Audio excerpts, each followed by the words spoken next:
hear you. All right, there you go. I think we're on already, Don Hector. Yes. All right. Good evening and welcome. As soon as see I turn the music done, we could get going. All right. Here we are. Wonderful. Yeah. Boys, it's been a long time. We've been trying to get you on from a nicely chit chat. You know, a man with a I did right here at your service. wonderful. You said the word, and I shall reply. I appreciate it, my brother. Appreciate it. You're gonna wealth of information, and we certainly want kind of tap into some that knowledge that you got there. You've spent 60 what? How many years in service to the government, I believe? You did it? All right, here you go. Say something. I know to hear you. Boy, we have to get this working tonight, Don Hector. We have to make it work. I don't know if you know to get good internet or what, right? About 7:30, I will call Captain Sanchez. He's in Canada. But when we want to get on, he not got the technology to come on. You apparently have the technology, but it's not working all that well. What is wrong with the Red Hills of Kyle? They're not providing you guys with adequate internet service? Or are they trying to sabotage you like how would they try to talk to you this evening? Well, any idea where they go on? I am G. Michael Reid, and we're here with you every Friday evening at this time. We try to hit the relevant issues. We have no sacred cow. We have no whipping boys. We have no scapegoat. We have no agenda. We basically deal with things in an objective manner. I am beholden to no political party. There is no agenda on our line of show, but we do appreciate input from you, the listeners.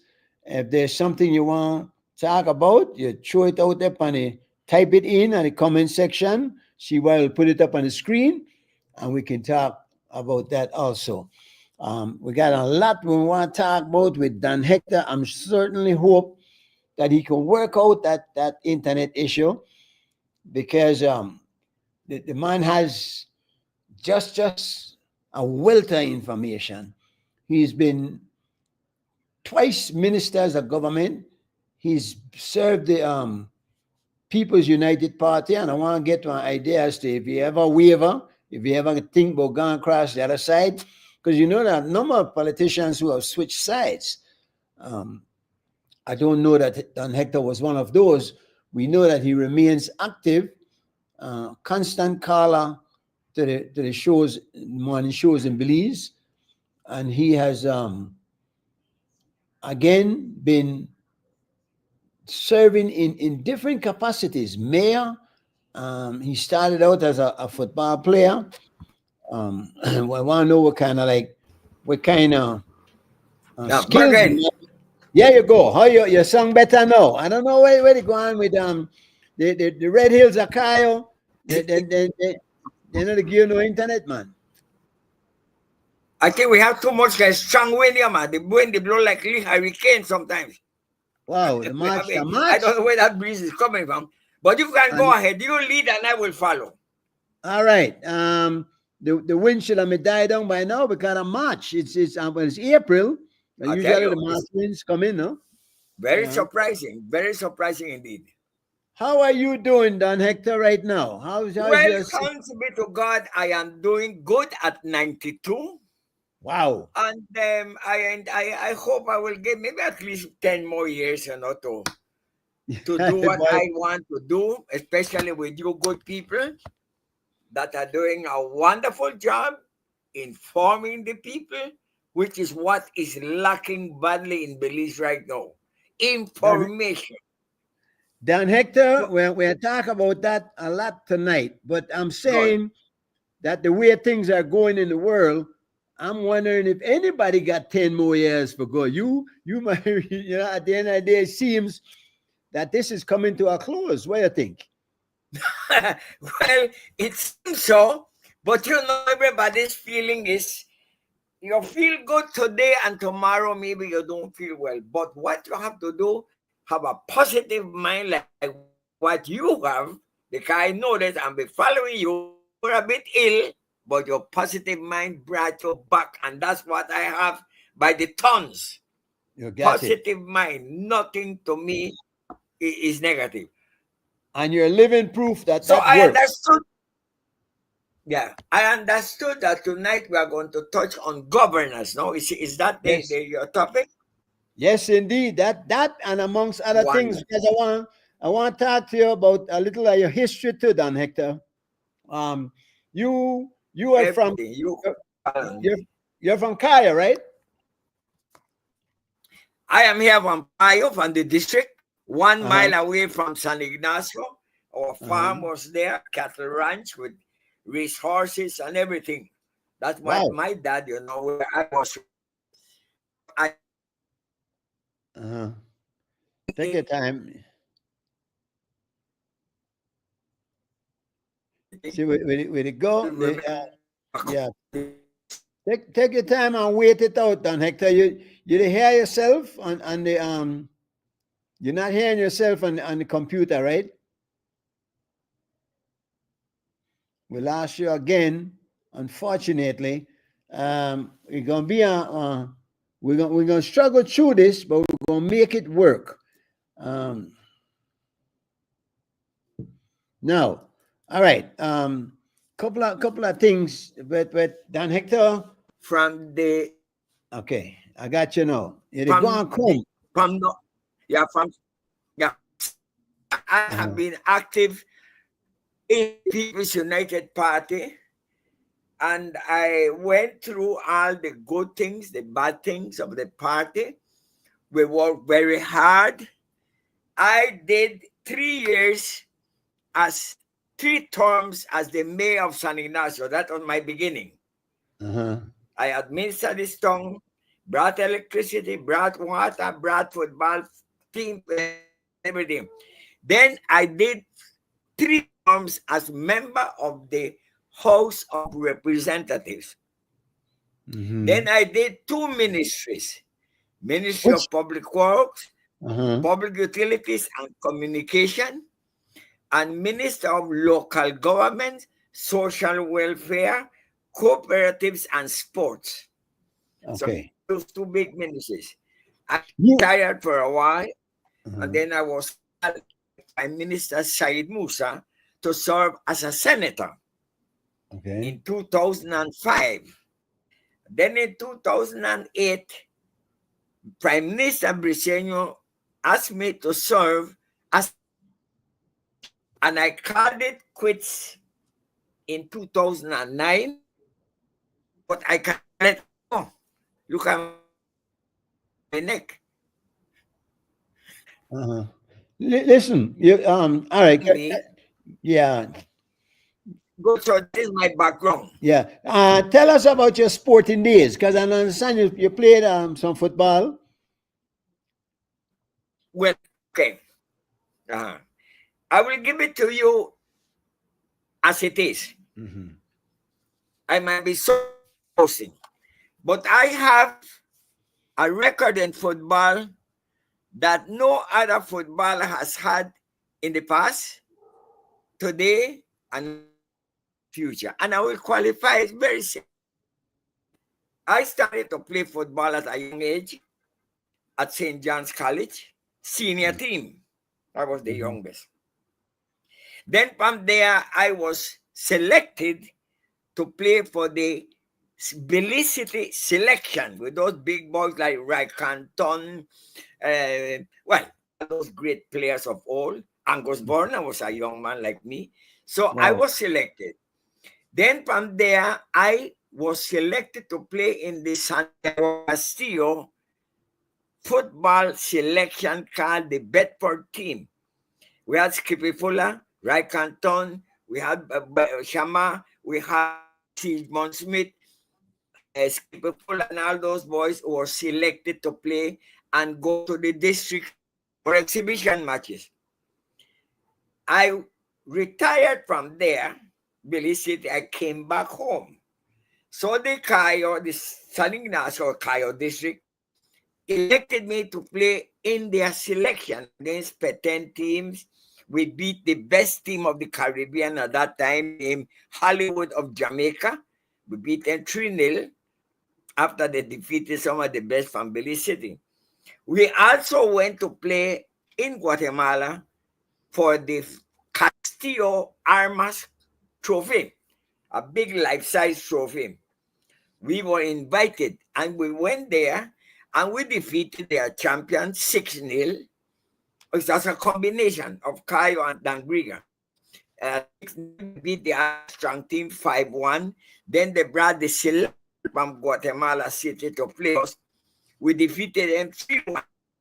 So we brought the big trophy to San Ignacio. From there, Mr. Sharp saw me playing, Frank Sharp and Pomona, and he said, I would like you to come and play for my team. I said, which team? Queen's Park Rangers of Pomona. Very top team, one of the best in the country so far. So I went there, and there I played for that team, and the Stan Creek people selected me to their selection, which I played for 3 district selections in my career. I played for 11 teams, not professional, but on charter. Tell me something. You guys were playing good football from that time. What went wrong? Why are we still where we are today? This one, very, very good.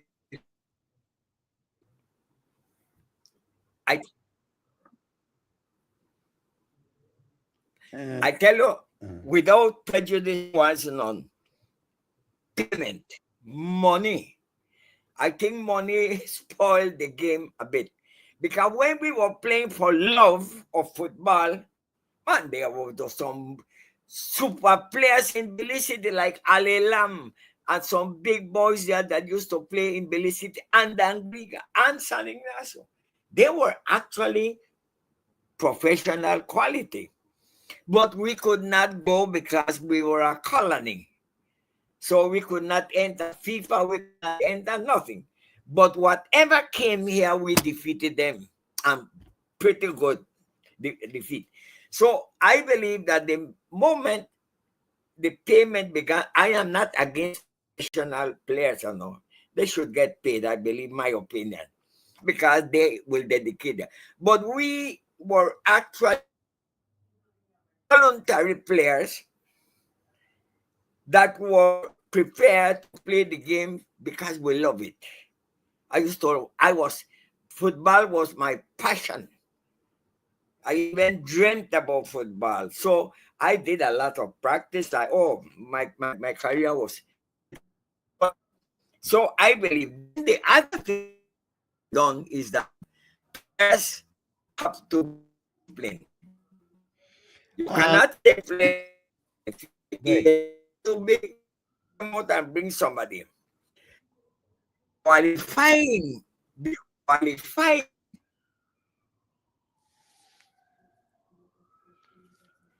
All right, we lose you again. Unfortunately, you're going to come. Let's hope you come back in.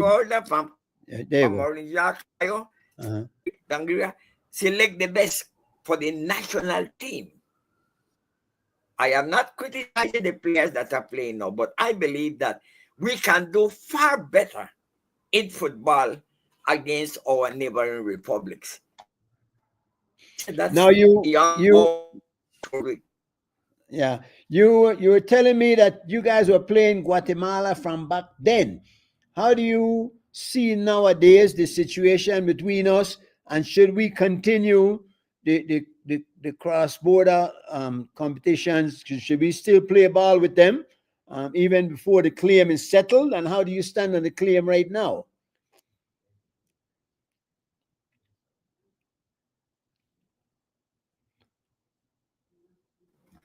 Take your time. Somehow Okay, here we are again. Here you go. Here we go. So I imagine you can tell when you're getting on and when you're not, huh? Take your time. You there? Yeah, we're gonna good night, Susan.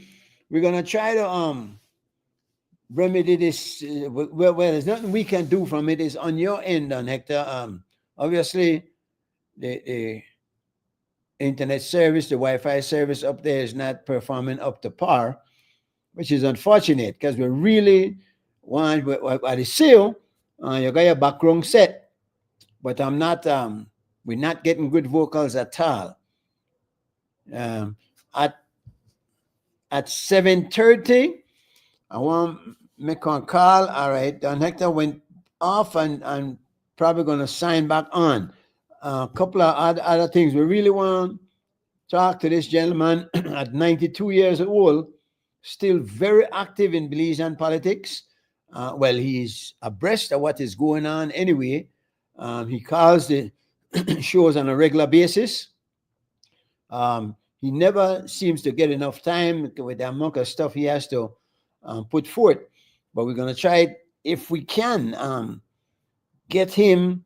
It'll be unfortunate if the internet doesn't pick up at some point, but we know that it's so intermittent that there are times it comes on strong and there's times it does not. We really would like to speak to Don Hector tonight about a lot of different things. Certainly governance is key on his agenda. He wants to discuss politics, and as a PUP, we'll have to make sure he does that from an objective point of view. I believe he does because he has been very critical when need be of both administrations. Apparently, he's a PUP and has always been a PUP, and that's one of the questions I wanted to find out. Had he ever considered shifting over? I'm wondering. Good thoughts, Susan. Let's see when he comes back on. He might be too far away indeed. And sometimes when you're in another room and a wall is blocking, good evening, D. Then it obstructs your reception. I don't have an CY. If you can contact him, see if you can get him to move closer. We had the problem last week. He's saying there's some strong winds in Kyle. I don't know that what effect that has, but certainly we'd like to get him back online and put some of these questions to him. He seems, we want to find out. He said he played for a team for Mr. Sharp down there in Dangriga. That supposedly is the same Sharp that Mr. Stamp me whop with an electric wire. You remember the song, and maybe he could clarify that and make you know exactly what had happened. There was a time when we were growing up, when there were many of these Bakra men, if you will, Bassman. They had big power and position. I remember one fellow, Turnell, who lived right on Cemetery Road, not far from where my father lived, and he had some trucks and heavy equipment and whatnot. And I recall one time one of his workers was under the truck fixing something under there, and Turner was upset. Kind of man take too long. There you go. Here we are again. Yeah, man. So Turner kick the man and the man pull out of there. And I want to ask you, Don Hector, you played for Mr. Sharp. Any truth to the rumor that stamped me last Sharp with an electric wire? Yes. I was there. Are you there? I was around there, but I was the field. You were playing. Can you move? I was the field overseer.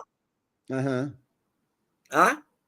Can you move closer to the internet modem? I was then. Go ahead.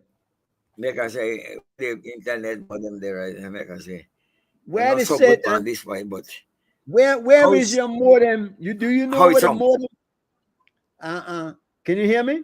I don't know. I am going to this. I want make her call me granddaughter again. She that the one we know. Ask her if the where the modem there, and see if you could Right get now. her to move you closer to it. Yeah, Yes. the Fantastic. finishing You the know what? story with Modern. Turnell. The man supposedly under Modern. the You must be up to modern. 60 Get closer something to the underneath now. modern. Turnell get upset because the man to take long, and it started to rail up with the man, and then they kicked the man by his foot, and the man haul out from there and lay off Yeah, on yeah. Mr. Turnell. Poor Turnell, and the sunny head knocked first. Bim. So there was a lot of Belizeans who Body was move. weren't tolerant, Okay. extremely tolerant of it. Yeah. All right. Did she say, is there any way you could move closer to the modem? Ask her. Well, I am right here, close to the screen, Yeah, you're close to the but screen, but is the computer close I to the, don't see any modem here. there's a modem Yes, where my they computer is close. See? uh-huh. No, All right, you I, yeah. I am on the laptop. All right, but to catch internet, there's a modem. There's a place where the internet comes in with a little red light, a green light, that you pick up the computer. You pick Oh, up you mean with the the modem laptop. over there? Yeah, my signal is not strong here. I would have to All right, remove this and go there. Wait, take your time. If you can uh, move closer to the modem, that might help wait. because you might get too far from the modem. The modem is where the wire from BTL comes in that you pick up. Oh, there. You pick up the signal Yeah, coming right Bluetooth. now. All right, wonderful, Uh-huh. wonderful. Right now, we're So coming. come on. So there were a lot of people who there were these people I'm who. coming near to the modem. All right, yeah, take your time, take your time. We'll wait for you. Okay. Yeah. So they and a lot of the people who took over from the and some were Belizeans, some were black people who took over from the colonial masters, um, and some were arrogant and cruel. How no, no, like that. Still better. You Yes, you I am look better. close now. Yes, man, you look better now. I did hear you. You did hear me, Yeah, right? oh, wonderful. Now you All asked me right. a question about Sharp. stamp latch sharp with electric wire. Uh-huh. This is the story. Stamp used to work at the citrus company all around Mhm. them. Uh-huh. Discharge trucks, anything. And many of those boys from Belize were there too. So one day Stamp went to the office and claimed that he wanted his pay because somebody sick for another Belize city. Uh-huh. So the cashier told him, I cannot pay you unless I am authorized by the general manager. That was Frank Sharp. Frank Sharp was at home, and when he came to the office, about 9, I believe, or something like that, Stamp went to him and he said, Mr. Sharp, I want them pay me for the work where I do. You know, then catch and kill thing. Mr. Sharp said, but this is not payday. No, he said, but I have something and I need me pay. Frank Sharp went inside. He said, look, he said, you have to arrange that with your foreman. So Frank, this boy gone to the mechanic shop that was not too far away, and the electricity department had some pieces of wire. He there fixes little strands of electric wire, and he came back unnoticed, but he had the wire inside the pants. Nobody knows what Stamp they bring. So Yeah. Stamp gone and he start to cuss front of the office that he want to pay and this and that. So they gonna tell Mr. Sharp. Sharp come out. He said, didn't I tell you that? Well, he shout. You know, the old man had a strong voice. Uh-huh. So the boy, this fellow tell him, but I tell you I want me pay. Oh man, he said, get down, I'm going to call the two policemen that were for the company. Well, he got so annoyed that they take out the wire, the twine wire, and they Uh-huh. left me the shop and he back. He did. All And, right. and then by the time Castillo and Taylor, the police, then come, sharp take bush, gone up the road somewhere. So Uh, that was the story with Franklin Sharp, I mean Stampler Sharp with the electric wire. so And it they did said, happen. The story so, did happen. ah, It did yes, happen. yes, it was a big crowd of people there, man. It was the whole of the workers that are there, not by it's a big garage that was in front, Yeah. parking place. So that's the way they make the story that Stampler Sharp with the electric wire, and suppose Mr. Sharp would have dry gun. Stamp would have run till it tumbled down. Till it tumbled down. And that became a popular dance piece in the Look same here, this way. this is Popular, working. This the huh? work. It work well, Don Hector. With the hear you much better, and with the Good. seal. All right. Okay. Now at 7:30, I got one little surprise for you because I got a gentleman who want to say hi. He Okay, say sure. he had two brothers that used to play football with you, Wonderful. and he said they used to pop wrong you and make you look bad. I don't know if that's true. I want So to sing with him. you, you will want to there be another lashing from Mr. Sharp, right? So Yeah, that's right. I heard you on the other morning giving some history about Black Man Eddie, which I Yeah. found very interesting because I did not know that. Uh-huh. So give us that story there again for me. Well, I met some of the very old folks that were there in Blackman area who Mhm. used to work with this contractor named Mr. Blackman in that whole area. Um, they used to have a society hall. I think it was the big area behind Blackman, behind Tea Kettle, towards the jungle.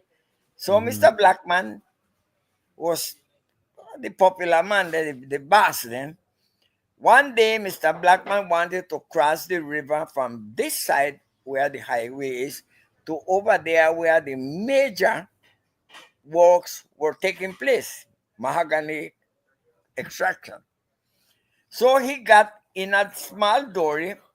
Then people said, I mean, a cranky dory, but must have been something small. Mhm. With his boots, he got into the dory and a paddle and began. So the people tell him, Mr. Blackman, take up your rubber boots. Englishman in those days, what they say is the rule of the game. So he Mhm. went paddling, and there is a what to call eddy is a whirlpool, water Right. pool, then let's call it, in an area, and that is in some cases very strong.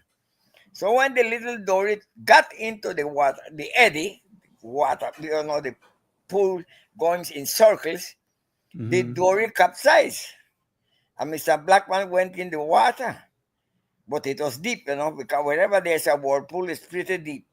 So Right. there his rubber boots get full, and he couldn't come up from the bottom, and he drowned there. You think that So the rubber boots drunk now? the rubber boots never allow him to come up because he gone to Uh, in the deep. oh And boy. so the people, the residents there, they said, well, he said, we'll call this place Blackman Eddy. So when I was changing names, Georgeville was Wakamayo Passmouth. Wakamaya pass mode, yeah. Yes. Then you had Unitedville was Little Barton Creek. Okay. Then Blackman Eddy, well, then further down you had Warri Head, which today is Ontario. Why Warri Okay. Head? They said that messed up. Somebody must have been hunting and they dropped the head of the Warri around the place. And a tea kettle, they claimed that there was a little settlement by the river. And when the boats start to come up, they Hello. saw this place and they call this is a tea kettle. Don Hector. A lot was because one grass was there by Mr. Aaron Arnold near Camalote grass that the cattle like very much. Uh-huh. Mr. Bosman Papa had a big farm there near Happy Home. And that area that is camalote was his pastures. All So he right. had a lot of camalote grass. Don So that's Hector, Mhm. hold on So 1 second. Hold on 1 second. Captain Sanchez, can you hear the man? Yes, I can. All right. Don Hector, can you hear Captain Sanchez? yes, Mekaya, my good friend. All right. Yes, Where yes. is he? I don't hear him. Hold on. I'll try get on by the speaker for you. It Uh-huh. Captain. Yes. All right. I can hear you. He's not hearing you. Where the speaker for this laptop there? It's supposed to there's somewhere up the top here. Say hi, Captain Sanchez. Hi, Captain Sanchez. How are you? I'm wonderful, thanks. How are you? You used to be my foot. You had that big time team, the Orange Joak, when they Northern Stars, don't you? Yes, but you were thinking of my brothers. All right. He says you're Okay. thinking of his brothers, Don Hector. Okay. I knew them Uh, good. I knew two of them. I knew very good. One was, I think they used to call him Cooley Sanchez or something like that. Yes. The tall yeah, one. yes. Then they had the other one used to play very good too. Good. The Edgar. one that became a preacher, I think, afterwards or something. He became a preacher, Captain Sanchez. One day, brother, had one little nice little temple by the road. Well, that might have been Nick. You know a preacher, no? No, no. All right. I wish you could hear him, Don Hector, because Yes, I barely can hear him, but I got in some of the words. all right. Yes, you have to turn up your speaker there. All right. Well, hold on. I think I think well, Captain Sanchez, make we see the man. We could see on there, right? Oh yes, yes, Part-timer. yes. Yes. I am one of his fans because he always brings some good piece of history, and I follow Captain Sanchez a lot, especially around the 10th of September. He has a very good repertoire of what actually is the 10th, no? Actually, he's one of the pioneers of the tourism industry, right? Yes, that's right. That's right. Way back. I started the Belize City tour. Yeah, he has contributed greatly. I was the one who started the Belize City tour. Yeah. Captain Sanchez, I want we can't we have to try find a way to get you on soon so we could talk to you more. But we can't because Don Hector not hear you too good and this speaker not to give you a lot of volume. Yes, I can hear him fairly well. Yeah. So do you have you don't have Facebook on your computer? You're not catching us on the show, right? Facebook. I would have to see if I have Facebook all right on my iPad. All right. What we gonna do? What we gonna do if you're not getting it there and you can hear Dan Hector, we'll continue with the conversation. And if any point you want to interject, holler at me, right? And I want to keep you on the line for a couple of minutes. How that? Yes, okay. Dan Hector, can you hear me? Yes, That's good. I hear you good. I'm happy. I want some more of the history of that Western Highway, which is now the George Price Highway, because I'll tell you, I grew up along that road there. My father used to work for McKinstry, Yes. and he lived along. I didn't know. I thought Warriorhead was still there. No, no, today the Ontario. Okay, but They isn't there asked me something? permission to change it, and I allow them. But I see one thing there with a name Warriorhead. Is there a lodge, a Warriorhead Lodge, or something like that? Oh, that's That about came, Johnny Searle. ah, Yeah. Johnny Searle built that lodge here before he died. all right. Yes, So, that's right. I was in there. He was okay. You were there, Captain Sanchez. Sanchez says he was there. Yes, where at Ernest was, Warhead. Yeah. When yes, Searle go ahead, Johnny Captain. Searle, when Johnny Searle owned it, I was there. Uh-huh. All right. And after that was the day when we went up to across where He was Obanyo. Uh-huh. and we went up to where the two Yeah. sinkholes. Yeah, there's two sinkhole. Is that the sinkhole is the same as the eddy? No, these are up in the mountain. You walk up. You're aware of those, Dan Hector? There were two sinkholes. They said I was up in the mountains. You walked up to them. Yes, there are sinkholes, quite a lot of sinkholes around that area, you know. They are Uh-huh. about 300 foot deep and maybe about 400 feet in circumference. Wow. Very deep Uh, sinkholes, you know. One of them is 600 feet in diameter, and the other one is about 1,000 feet in diameter. Wow. Captain Sanchez says 600 feet one and 1,000 feet the other one. But Very deep indeed. And what is the, they have vegetation in there that we don't have up here. and do people go down there then and harvest stuff? They went up by helicopter. The girl Sylvana Woods, one of the Gold Woods, went down there for radio, some television station by helicopter. They released them, and she went down there now to see what they have. But I heard That it's might have very been nice and cool. The wow. what we call Maclala, and then thing they're transparent. The Oh, color is very they're not getting no sun. no, they don't get no sun. Yeah. Very, very interesting. Now, that might have been Jackie Woods because she worked for Channel 5 and she used to do stories like that. Jackie, that's right. Yeah.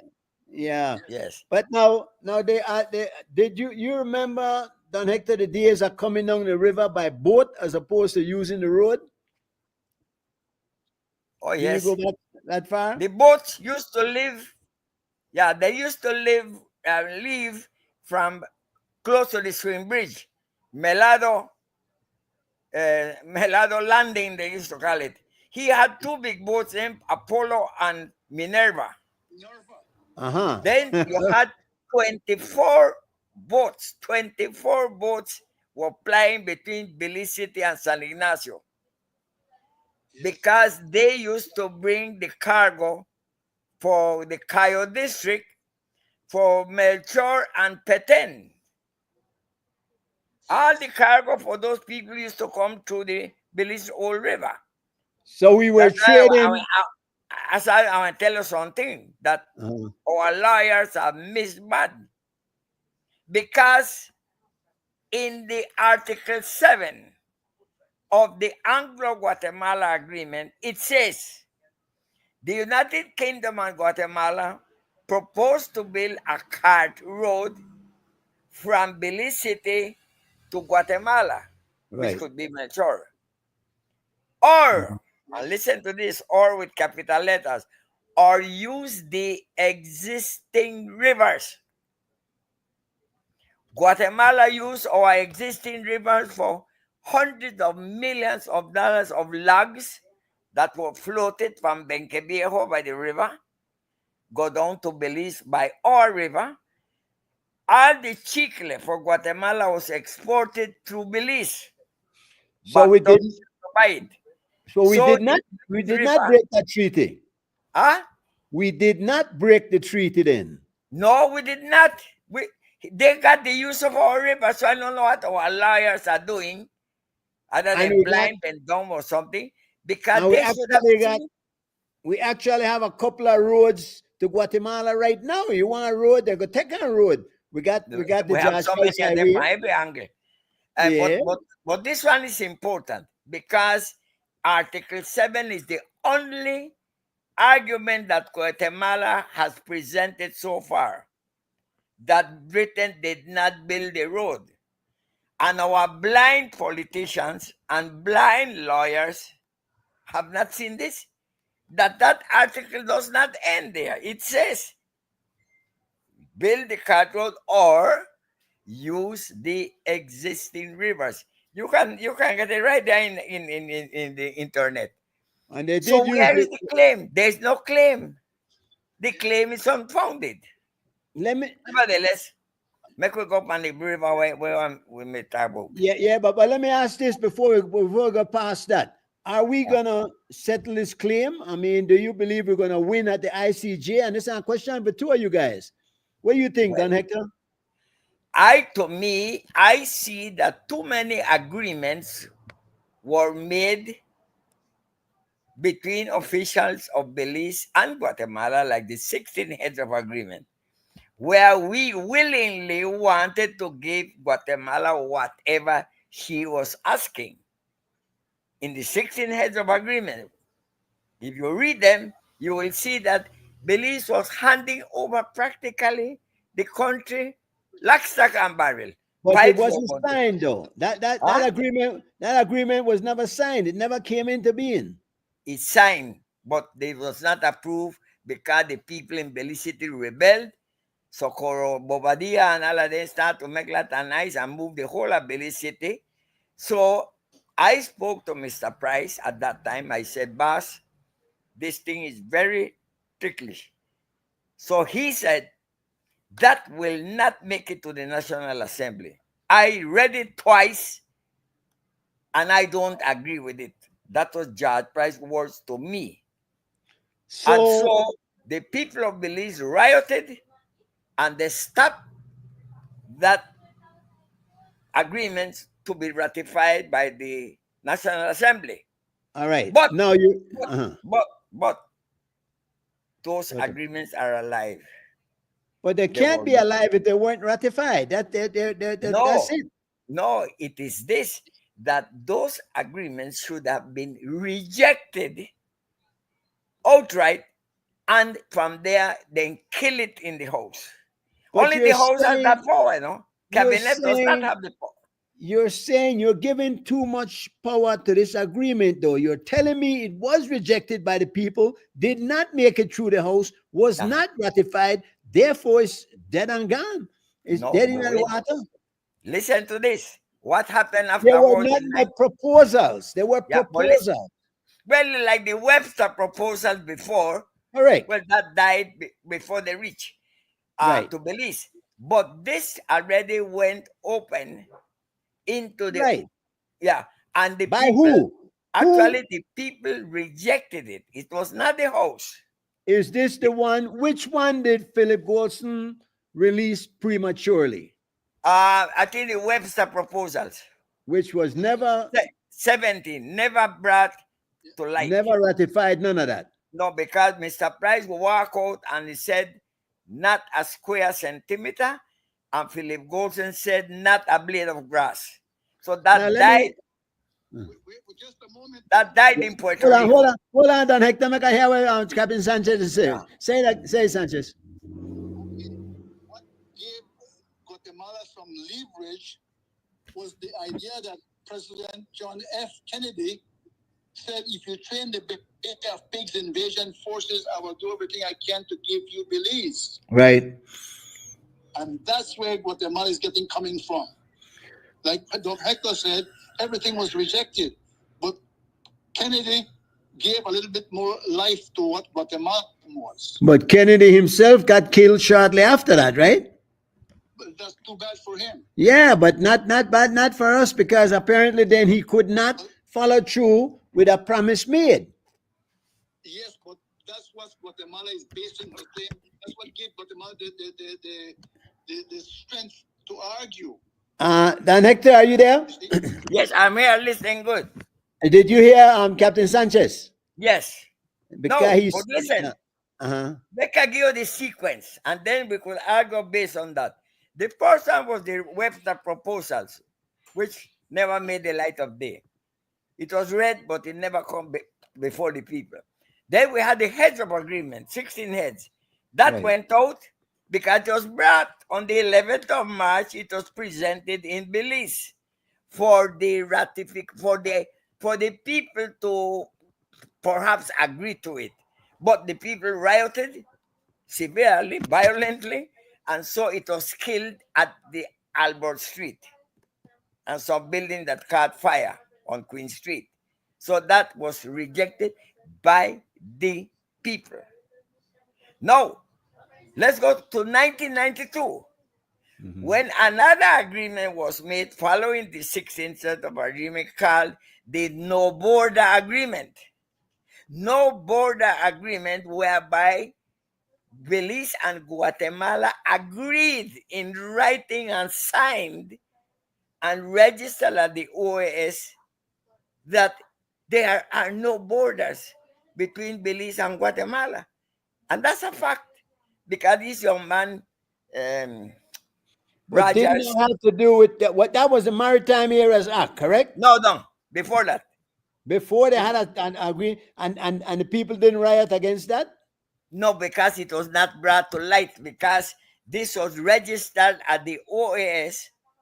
This young man, Rogers, I forget that was leading a party, he brought it up very clear that they found this document alive at the OAS. Then, Um, listen.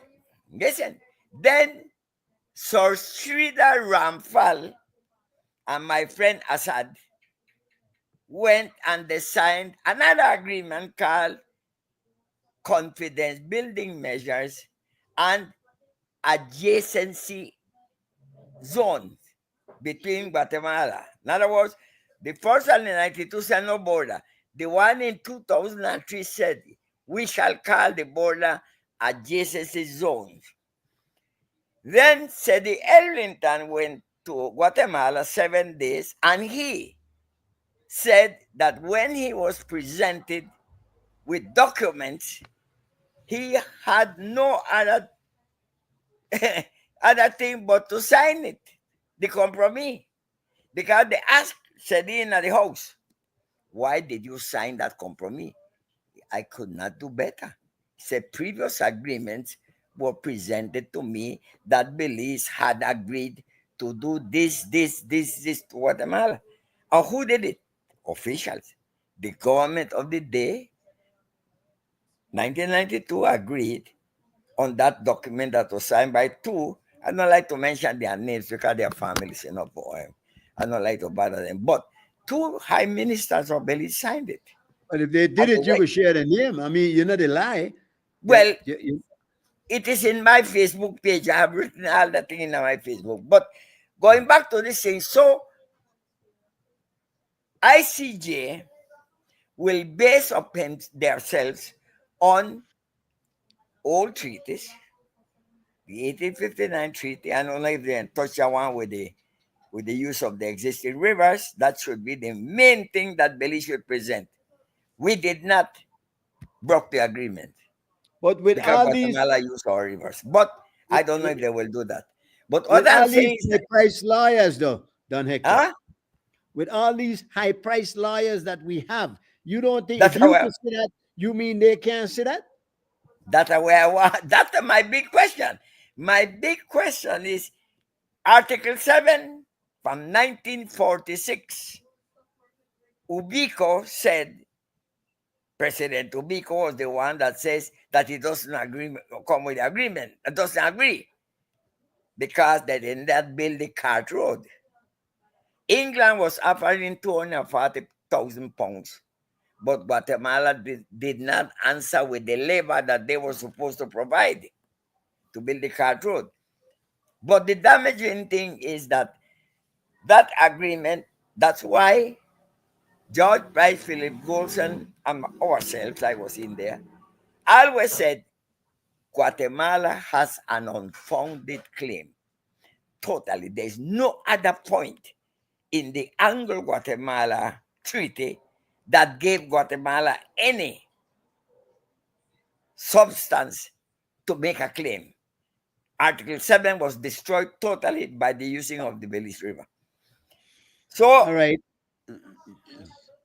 Where can one find the heads of agreement? Where can one find somebody a document like that? Any of you in the guys have that? internet, Is that? just put 16 heads of agreement And between it will Belize come and up. Guatemala. You read the whole 16 there. All right. Any of you guys remember the makeup of the flag? Who designed the flag, and what were the original men on the flag? What were they supposed to be? Two black men, or a black man and a white man, or a Spanish man? What? Okay.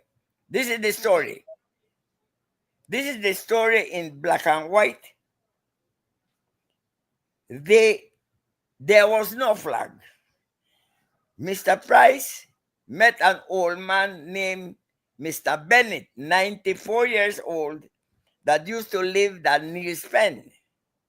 He came to Mr. Price and he said, Mr. Price, my grandfather told me that long ago there was a flag flying behind the Supreme Court, which was the flag of the Baymen. Mr. Price called a man named Nacho Valdez, a choreographer, and he said, Nacho, go find out what this gentleman said.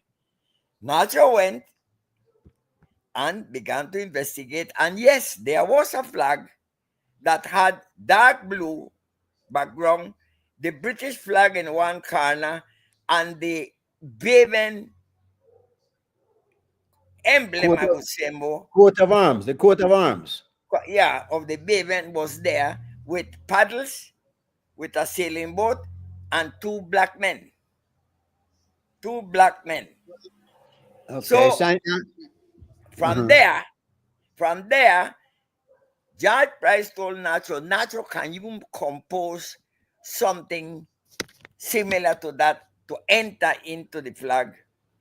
So they brought in the mahogany tree, the sailboat, the saw, the cutting axe, the squaring axe, which are in the flag, and the corolla of 50 leaves that represents the year 1950 when the movement of independence was founded. 50 Wonderful. leaves are there in the flag, and they are not mahogany leaves, they are sage bush. One thing we grow around the seaside named sage. Very tough leaves. Those are the leaves that are selected on that corolla. And then, of course, the subumbra floreo that was already there. That emblem or that coat of arms had been minted in 1908 by Her Royal Majesty's Charter. That coat of arms existed, but did not represent Belize. It was just a coat of arms of British Honduras. We copied some of those that were there. And then in 1957, a suggestion was made to use a black man and a brown man, because there were many people that came from Mosquito Coast, Waikas, over 2,000 of Mm-hmm. them came, they were brown skin. So the politicians of that, they began to say, look, why we don't include to have a multiracial society? Put one brown man and one black man. Did They you were agree not with the it? same. Huh? Did you agree with that? I agreed, because to me, I believe that it would blend the society that was there. Remember, they were not only black men, they had the Waika. 2,000 I, had. you Then they had know, some Maya people who used to work now and again. So that blend actually formed a united people, and that was a decision by the elders. I was a uh-huh. young boy then, but by the elders, and it was let, put to the public, and they agreed. let me ask Captain Sanchez. Captain Sanchez, would you have agreed to that change in the flag? Well, okay, the flag that Don Hector talked about was the British Honduras standard. Every colony had a standard. Mm-hmm. The top hoist was the Union Jack there, a blue field, Mm-hmm. and at the left bottom fly would be the coat of arms of the colony. So every colony had that. Every colony, well, some had it in red, Right. like it had a red background, but the majority, I think only the one I can think of that had a red background would have been Bermuda. But Australia, New Zealand, Fiji, Jamaica, Barbados, Bahamas, Trinidad, they all had their own standard. All the African countries had a standard. I see. Hong Kong, That's right. the last to come down was Hong Kong, and it had the Union Jack on the top left-hand fly. Yes. Then the body, and at the bottom, the right hand, the hoist. That the hoist, it had the Union Jack up there. About not quite a quarter of the top. And then at the bottom flag, it had the coat of arms. Like I think the Yeah. But all right. Now the question, Captain Sanchez, did you agree and would you have agreed with the change from the two black man to the black and the yellow man, or the Brown. or No yellow, no yellow. no yellow? Yeah, Brown. Yellow that brown. it at Brown. Taiwan. Correct. Taiwan made the Correct. flag. Correct. Correct. Brown. All right. okay, Uh-huh. Brown. what I heard is what I heard that somebody from Corozal, one of the men from Corozal, saying that the first thing we must do is take those two black men off the flag. And Linda Rogers said, "You may take one, but you're not going to take two." Oh, That's what I heard. all right. But again, too, we hear a lot of rumors, and if we can't verify it, I have a flag that has the two black men on it, the red top and the red bottom, and the circular, the coat of arms in the middle, with two black men. I bought that flag from a fellow in 1994. I asked him where he got he said, I have an old flag here, would you like to buy it? And I opened the flag, and as soon as I saw the two black men, I folded up and says, "How much you want for it?" yeah. And I gave him $60. Oh, $60. No I- questions asked. yeah. Because I know what I was looking at. I would tend to agree with Don Hector and all the elders who suggested that, because yes, we do have a multiracial society, multi-ethnic.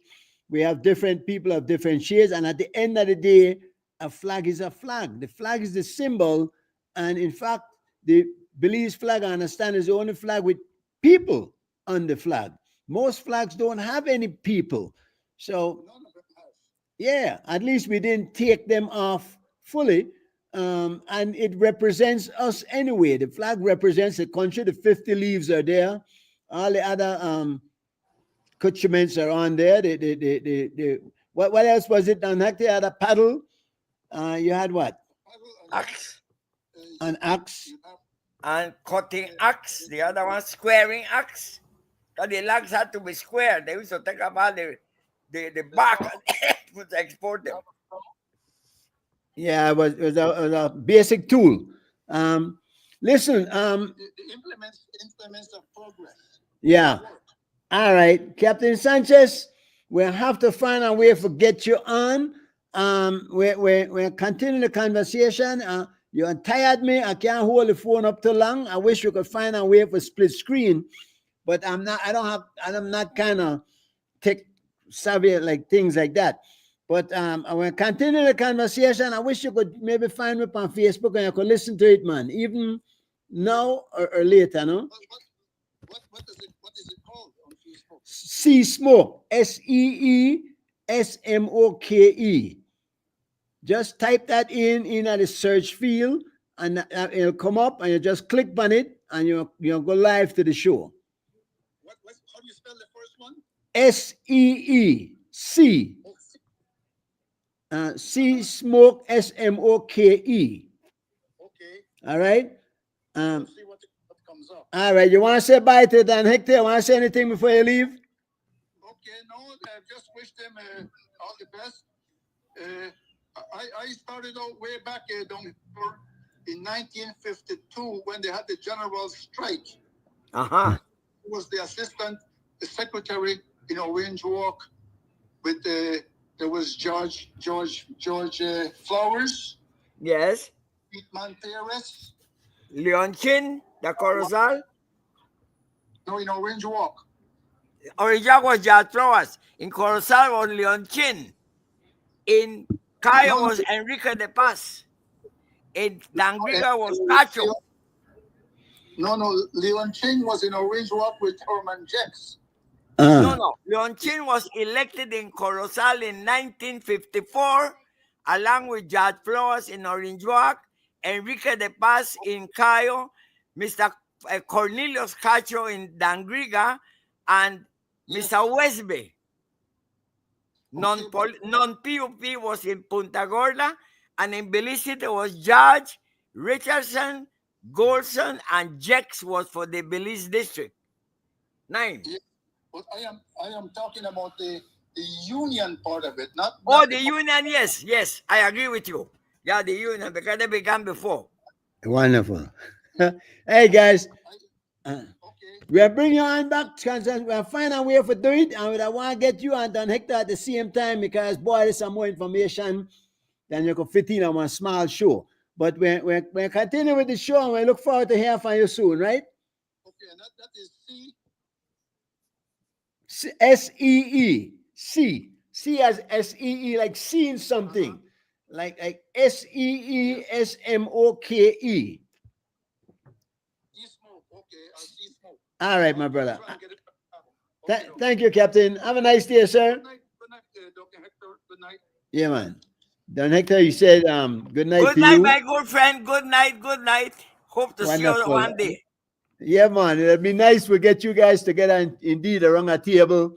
Then Hector, you're talking about the early days of the PUP. There was an election in '54. Was that the first election, or was there one before that? 52 was the city council election Uh-huh. where the PUP got a majority of 6-3, with Herbert Fuller getting 3. The NP, National Party. The other parties never existed, only PUP and NP. National Party was formed by Herbert Fuller and Sir Harrison Courtney to Did oppose they the PUP. did they go with colors like red and blue, just like today? I don't think they had. I think they flew the Union Jack, if I'm not mistaken. Or both of them But had to be okay. yeah, they were formed by the colonial office, and so 52. The Mr. Fuller asked that they must put the King George portrait at City Hall, but George and the crowd, his crowd, said no until they give Belize City a good water supply and something else. Well, the motion was voted down. One day after, the governor used his reserve power and dissolved the city council. But PUP had won that by a majority. 1954 is when adult suffrage was introduced, where everybody 21 years and up can vote. That's when the PUP won 8 of the 9 seats of legislative members, not House representatives. So the PUP won 8, and Mr. Westby in Toledo defeated PUP Bologna, and so it was 8-1. From there, Mr. Smith resigned and went to live in the United States. And then in 1954, Mr. Richardson was replaced John Smith by a convention up to 1956, when there was the break, the big, call it eruption in the PUP, when Do you Mr. remember? Richardson, You hello, remember what caused it? You remember what caused that? Federation. One wanted to join and one didn't. Yeah, correct. So the Richardson faction wanted to, but the PUP said no, man. He said, how we remove poor people at Belize? We no got roads, we no got schools, we no got electricity, we never have nothing. So then that's when Richardson and Golson stood by their decision. So the party had they were at a convention at Riverside Hall, and they decided somebody to present a motion.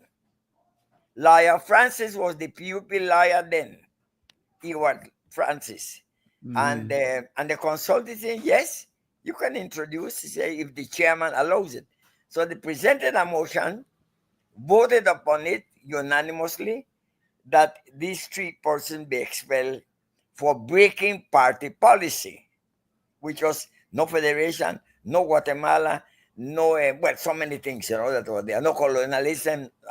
So they were expelled in 56. Then George Pry was elected as the leader then. up to, well, when he died. No? But Yeah. that's his, in a nutshell.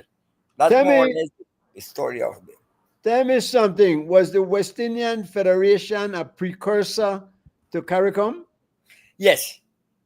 But So, at that time, we found out that the reason why the British wanted to bring 300,000 West Indians to Belize and wow. 600,000 to Guyana to alleviate the migration of West Indians to London. They had a big place that in Greenwich or something like that, where it was filled with West Indians. And so, you know how the British go, they're very racial, some of them. And they said, no, we have colonies there that can take the surplus population. And so the Downey report said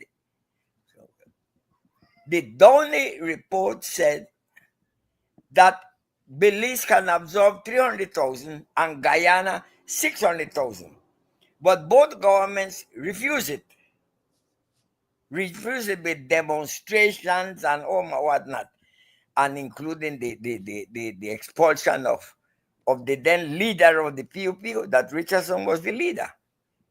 But he was expelled, so Federation was thrown through the window.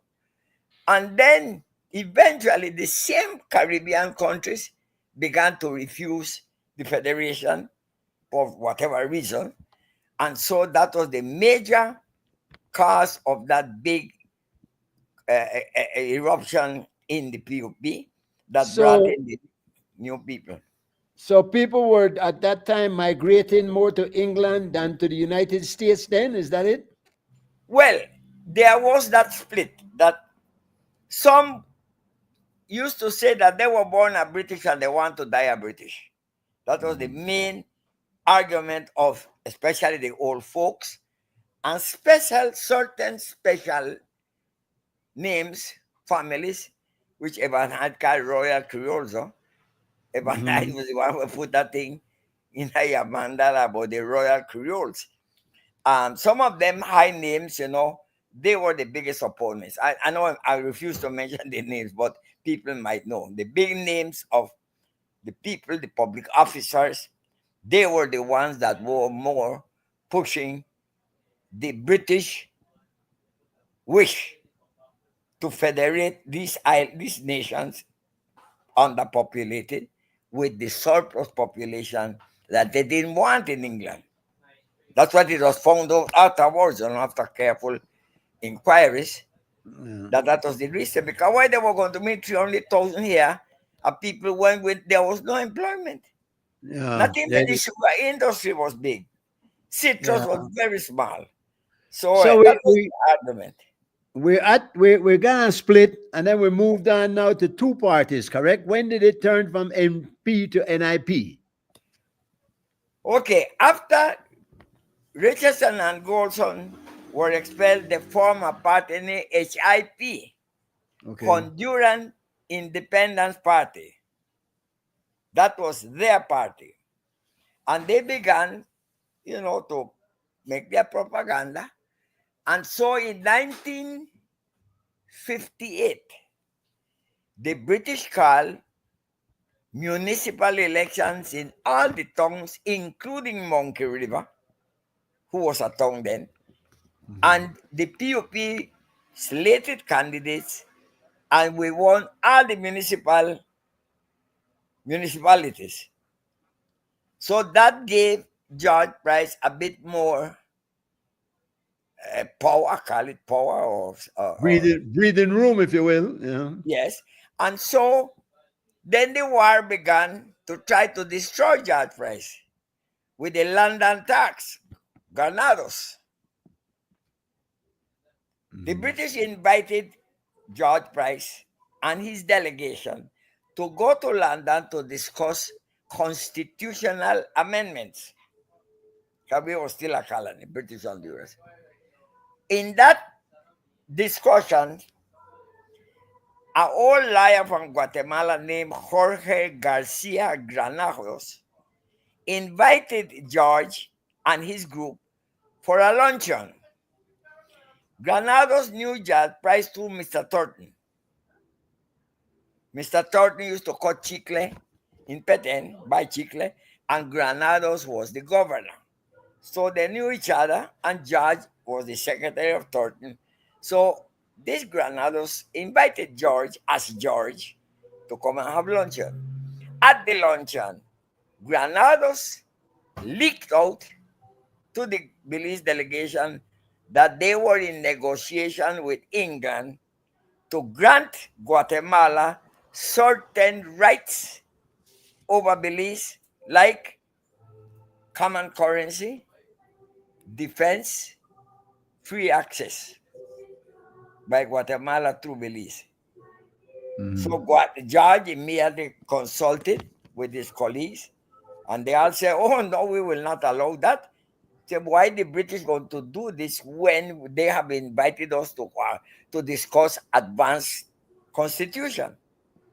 The colonial secretary, two of the members went and leaked out that they had had lunch with Granados, and that they had been informed that Britain and Guatemala were in discussion.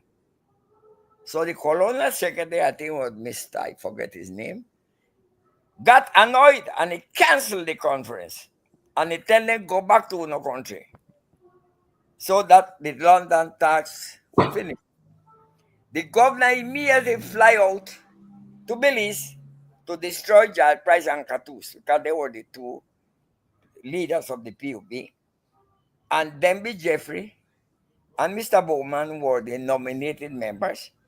And so George was to come back by boat, by an ocean liner. But Nadia Catus, that Mr. Catus data, Pilhe Janko, I think you know that song. Nadia Catus, that Mr. Catus data. So Catus called and said, Nadia, we're in a trouble. Governor Gwen could destroy with Abilis. He said, on something that we found about them. Could you buy us 2 tickets? Sure.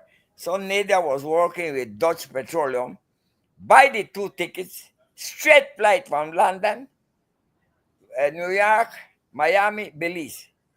When they landed at the airport, the governor was sitting to the front and Judge Price and Catus to the back.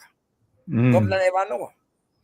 When they saw the amount of people that were at the airport, hundreds that we took there in trucks and everything to receive Judge Price and Catus, the governor told his aide de camp, look, he said, we are getting a good reception. The aide de camp tell him, no, sir, not for you.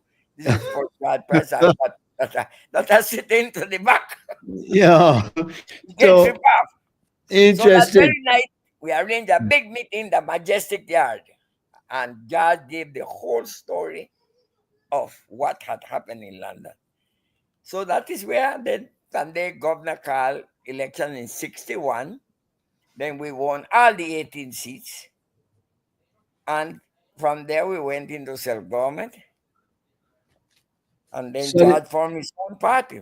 His own executive, no? His own cabinet. is that where the rumor started that George Price was selling out Belize to Guatemala, that he had gone to Guatemala to sell them out? No, that was in 1957 in London, because the governor said that they caught the Belize delegation trying to sell Belize lock, stock, and barrel. Was Those it are the true? words. Was it true? But that was all a lie, because nothing was happening. So they brought a commissioner named the Sharp Commission, came to Belize to find out if indeed there was any contact between George Price and Guatemala. Big thing they had in Belize, big hearing. And they brought all the witnesses who said yes, who said no. The commissioner went to the areas where they said Galanjog, what other areas. He found from the people. And his judgment was this: I have listened to all the witnesses, pro and con. I have listened to Mr. George Price, the accused. I find absolutely no evidence that there was any contact by George Price with Guatemala. But I found Mr. George Price very elusive. In other words, he couldn't catch him, and to trip him up, no? Yeah. Very elusive. So now, well, the celebration in Belize, and these are the biggest joke of the century. The song in Belize was commissioner, no, contact or no contact, commissioner or no commissioner, Judge Price all the way. That was the song at all meetings. But the people at Corozal and Ijoa can't pronounce the words. So they say, instead of contact or no contact, they say canta or no canta, sing or no sing, commissioner or they say camisa or sin camisa, means short or no short, Judge Price all the way. So that became the rallying point all over. Canta or not canta, sing or no sing, So they commissioner changed or it. no commissioner, camisa or sin camisa. Then changed the name of the song. Huh? They changed the name of the song altogether. Yeah. So tell me, I got a big question for you. Was George Price racist? Huh? Do you think that George Price was racist? No, impossible. Yeah. Because he comes from a mixture of many races. His mother was a Maya. His father was a mixture of Hindu with British and some African blood. And you can see the composition of his sisters. Some of them are pretty dark. And he was not a Spanish. He was not a mestizo as such. He was what you call a mixture of races, of which But you Belize. know, he also surrounded himself with like Linda Rogers, Albert Catus, who else? Courtney. May I have to have, when did Courtney come over to the PUP? 1950. The old man court guy the talk, you know. Right. 1956. So he abandoned the other party and went with Judge. And he defended Judge Price at the toilet paper big case that they had at the Supreme Court. There was a big case there, sedition, where they said Mr. Price said that the Queen should be received with toilet paper that had a lot of colors in those days, no? Okay, yeah. So they called for sedition and they arrest out that Holy Redeemer Cathedral. The man made it pray with the gun and lock him up. Bunting Fuller and Don, all those big time policemen. No? And But he won that. free. He won that case still, right? Yeah, very easily. Yeah. But Belize was going to burn down. If they may find Judge Price guilty, Belize they would have been burned down. There were about 100 gallons of gasoline spread everywhere with a box of match. But I can't say no more because maybe they might want to make they might charge you for sedition, right? Yeah. Yeah. But this was a fact. This was well recorded. Were you always a PUP, or did you ever at any point consider maybe jumping ship, shifting over? Okay. I have been a PUP now 75 years on the 3rd of October coming. 75 years. But I have not been a yes man. And Judge Price told me he respect me for that. That, for example, I went against PUP candidates. I thought that they were not fit. And I voted against them. And they lost. But I always come back and say, George, I did this for this reason. I believe that I must defend my people, and I will not vote for anything will come here. One broomstick in our pants. I will not. I say I am. Well, he respected me for that. That's why we were so close until the last time.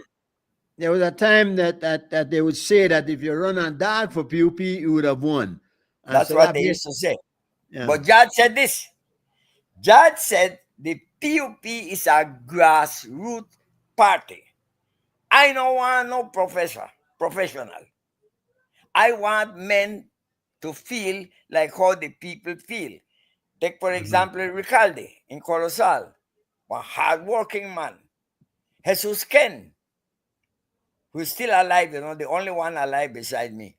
Jesus Ken was a man, labor man for the cane farmers. Guadalupe Pech, all humble boys, Chengere Orellana that had no profession, and you had them Alanatas, you had, well, he was a businessman. Mackay had no profession, he was a labor man. And so was Faustino Zuniga. He was a people's man. Then I selected my friend San Pedromo for run along with me here in Cayo, and I took the bigger section. I come, of course, I was a footballer. My pa had a big cattle ranch, hundreds and hundreds of cattle. So I went in because I used to I wanted to participate. So all the members of the party were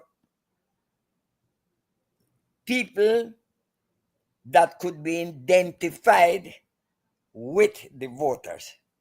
And they used to, for example, Sylvester. Luis Sylvester, I think you met him, you knew him. He Right. was friends to everybody, in the cause to everybody, cousin.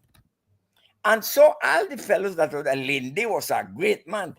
That's one of the politicians I admire greatly. We used to travel together, Me and Lindy, we used to go to South America, to Barbados, all of them places, trying to spread the movement, the desire to become independent. But so Judge said, let us work with people that understand people. You can't put one coat and necktie man who represents Chunush. Two different cultures. So Judge always say, let's put somebody that the people can accept or he can identify because he grow right now. Like I'm seeing, for example, the Minister of Agriculture right now, Jose Mai. I admire that man. That's our roots man. He Where, fight for where, the when I get to him, 'cause obviously that's the only problem with the cars now. How did the uh, Belizean people accept self-government? And were there any stories leading up to it? Were there objections? And what happened? okay. We began, after we were well settled, we began to tell the people the reasons why we did not have electricity. Only Belize City had electricity. And we told them the reason that we were governed by remote control because the people had no representation. We did not have roads to Punta Gorda, nor to Bully Tree, nor to Crooked Tree, nor to Hopkins, nor to Placencia, nor to nowhere, not even to PG. And we told the people the reason is we do not have representation. And so we began to educate the people to know or to find out why we were backward. No district had a high school, none. I had to go to St. John's College from San Ignacio, me and a few others, because there were no high schools. So you go to Standard 6, thing done. Go to Chicle, Cocod Mahagni. But then, when we began to explain to the people the reason why, the people understood that only by being self-governed, we can do something for them. And they did. The vast majority, because we were elected with big, high numbers. So the people accepted. Then from there, then we began to move into the other portion, like getting a flag, which we had already as like anthem, the prayer, and we began to form the constitution. What should be in the constitution? And so that's what you call winning the hearts and minds of the people. We People would know think, uh-huh. we know that and I was asking because I know that independence, when we went into independence, the UDP objected. Well, they objected to self-government too. They objected. That's what I was wondering. Yeah, so they weren't. Well, they were just opposing as opposition, no? I guess. Yes, because that time, for example, at self-government, I believe Guatemala interfered in that. In Guatemala was instigating certain leaders to object to the granting of self-government. Because that was the point when beliefs began to be taken away from them totally, because we were going to be govern ourselves.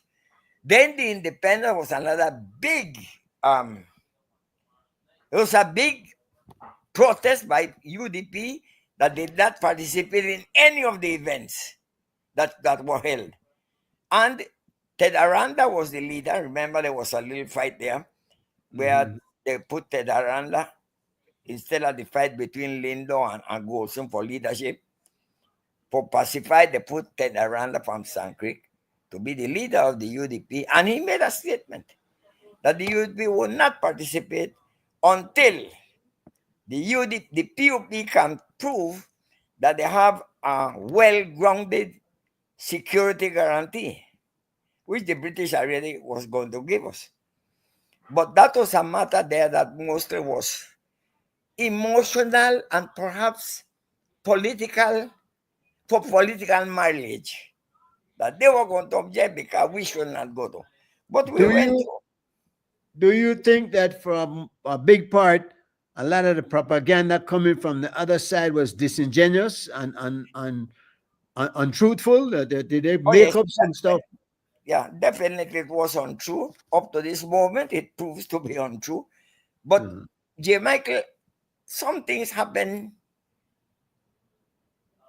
something international meddling took place in 81. The Heads of Agreement introduced just 6 months before we achieved our independence. That Head of Agreement was giving Guatemala something that was contrary to our independence. Because we are independent, you rule yourself.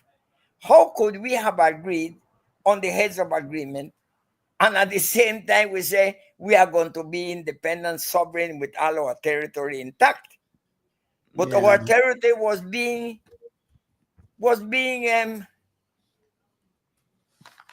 handed over, because yeah. our territory is what should be protected if we were going to be fully independent with John our Hector, territory intact. Deidre wants to know if somebody had attacked Philip Golson's physical features. Did somebody really refer to him? I believe it was a monkey or something like that. I, Do you I remember will that? clear. I will clear that it was not the PUP. It was a lady, and I can mention her name, Senator Dolly Simpsons from Hattieville. Dolly was very popular. I like her, but she was in the gallery when Golson was talking, and she shouted, "You!" And she was darker than Philip. "You is a black monkey." She made then the speaker tell the police to get that lady out. But it was no PUP, no nothing. That's a big fabricated lie. It was one lady, and may she rest in peace. She was the one, very, very strong fanatic of the PUP, and she made that reference.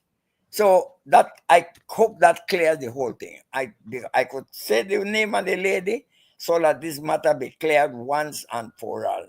No PUP told Phil Golson that, and the lady was expelled from the Wonderful. gallery.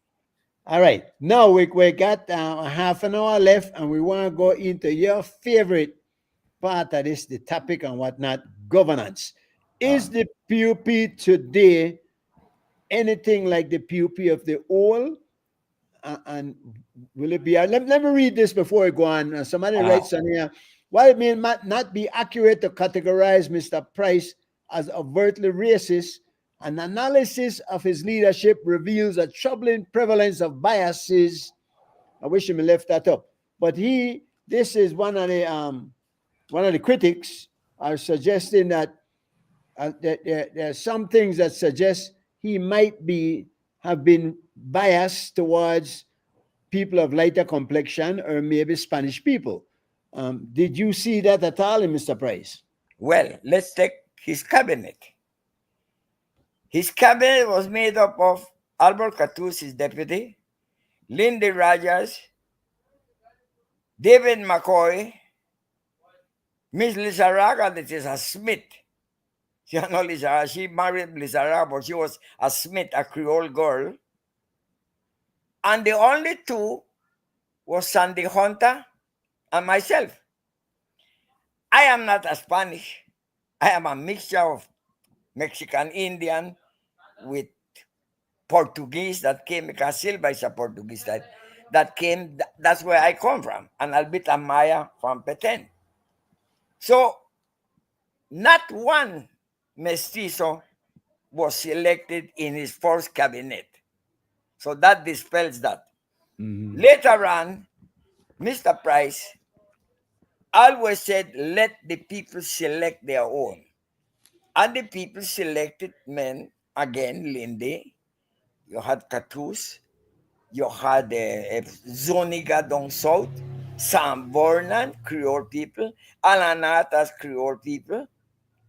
And here, Luis Silvestre was not a Spanish, nor mestizo, nor Freddy Honta. So So, they have no grounds for that. no, so I don't see where Judge Price was biased for. And most of Judge Price's followers were black people, Yeah. They stevedores, loved him. They loved him. union. Yeah. Huh? I said they loved him tremendously. They, Yes, they stevedores that would give their lives. The in fact, bodyguard, the uh, bodyguard when Mr. Price had was composed of pure Creole by Reggie Fava. You had the uh, Costa, you had the Sylvester. All of them boy we used to hang around, guarding him were mostly and the same thing in the district. So I don't see one inch of biasness in him when it came to that. What the he used woman. to say is, he used to say, my mama got my blood. She said, they don't hide it. But the Yeah. papa got some other kind of blood. Yeah. The women apparently the Oh one Lord, he yes. was very popular with women, right? I got a list in my book that I wrote. I have a list of over 80 women. Mm. 98% of them were Creole women, both in Cayo, Billy City, and other areas that were there. Not that the mestizos did not take part. No, they supported. But I am saying the activists were people like Yantes Ford, Miss Jenny Hall, May Davis. I mean, them people, they would have eat you up if you ever try to go close to Yes, Judge sir. Price. Yes, sir. One word against Josh Price and you'll be in trouble. Oh, you Yeah. better believe that. Yeah. How do you compare the PUP today with the Josh Price PUP? Well, this is and I have told the young leaders, Judge Price governed. What does that mean? That he administered the country well. That he held members very strict on honesty, on dedication, and to be with their people. We had to give account of what is happening in Cayo, Cala Creek, Bully Tree, San Antonio, and all these years. I had to be always have something to answer when he would question. Very strict. Honesty, you can't find another man more honest than George Price. You can't. And I can give some cases where he took measures against some members that strayed away a little bit. No, so his way of governance was this. He used to say, we are the administrators of the people's business. We are here employed by the people to take care of their affairs. If the kitchen get too hot for any one of you, get out. There's people that will replace you. He was very blunt. The system of government, for example, is this. We, as administrators, are caretakers. That's what he taught us, of the people. There's a fund called um, a fund 114 of the Constitution, which says Consolidated Revenue Fund, Article 114 of the Constitution. That provision there tells us government shall have only one treasury. That's a consolidated fund. Any money that will be spent from this consolidated fund must be approved by the House of Representatives. In other words, I can't give. I had the biggest ministry at one time, public works, utilities are the biggest ministry and the biggest spending ministry. But the system that we work was this: my permanent secretary, no CEO, permanent secretary, well trained public officer. He was the captain of my team. We had departments, heads of department like Charlie Hyde, Telford Bornan, Eugene Robinson, and all these, Bob Mahler. All those men reported to my PS, and my PS reported to me. Anything that they will do, they must inform the permanent secretary. Then the permanent secretary gets my approval. And that is how we manage with not one scandal during the term as minister. Not a scandal. Which Because system? Go ahead. Finish your thought. everybody was accountable. That word that I hear about transparency and accountability, that's a song. It's just buzzwords. It has to be proven that you are accountable. And for that, we had a special financial individual at every ministry, so that by the end of the term, he's prepared to hand over to the auditor how the money was spent, on what it was spent, and then ending of account in December, which was the end of the year then. And so we present that audit report to the House, approve, and that's the end. No investigation about me, passports and immigration. They sell 1,000 passports here and the other one. That's where the whole thing dropped through, you know. And when they asked me when that started, I said 1981. I said, but you answer too quick, man. Why 1981? I said, because 1981, everything was dismantled. Instead of permanent secretaries, we began to have chief executive officers that are not trained in the public service. So these things that happen, I'm not saying they are thieves, no. But I am saying that the door became too easy to open. And so we had big scandals about million here and Petro-Caribbean. And that should have gone to consolidated funds. Are you suggesting, Dan Hector, because you saw the transition from Yes. British to local government? Yeah.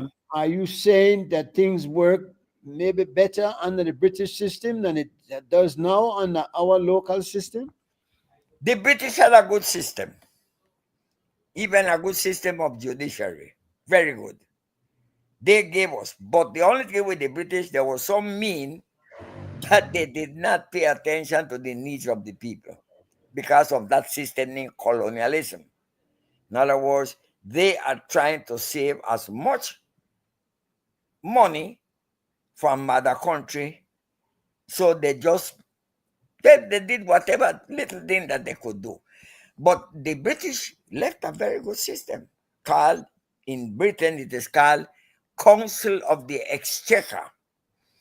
Nobody can touch money but the Exchequer. Here we had a financial secretary named Rafael Fonseca, Ralph Daddy. What a man. Assisted by Danny Gill, another tremendous public officer. Those men saw that the money went where it should go because they had contact through their finance officers. So it ruled. That's why we managed to open so many roads. We managed to put electricity. We put a modern telephone in Belize that did not exist. So, and almost everything that is here right now, we did it. Between 64. Do you believe that the PS system was a better system than the CEO system? Oh, yes. Yes, because Should these we were should, trained people within the system of government. Now, bring them they up? Yeah. were they were part of that machine that existed. No, I am not complaining against the present CEO. That's a matter for the minister's choice to decide. But in the system that we left, I think there was more coordination between ministries. In other words, it was a network of government employees under the jurisdiction of the ministers elected by the people.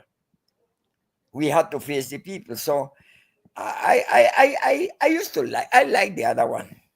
Less Would you? scandals. I never hear of a big scandal, like we're Yeah, hearing about. like no, you hear a Uh, lot now.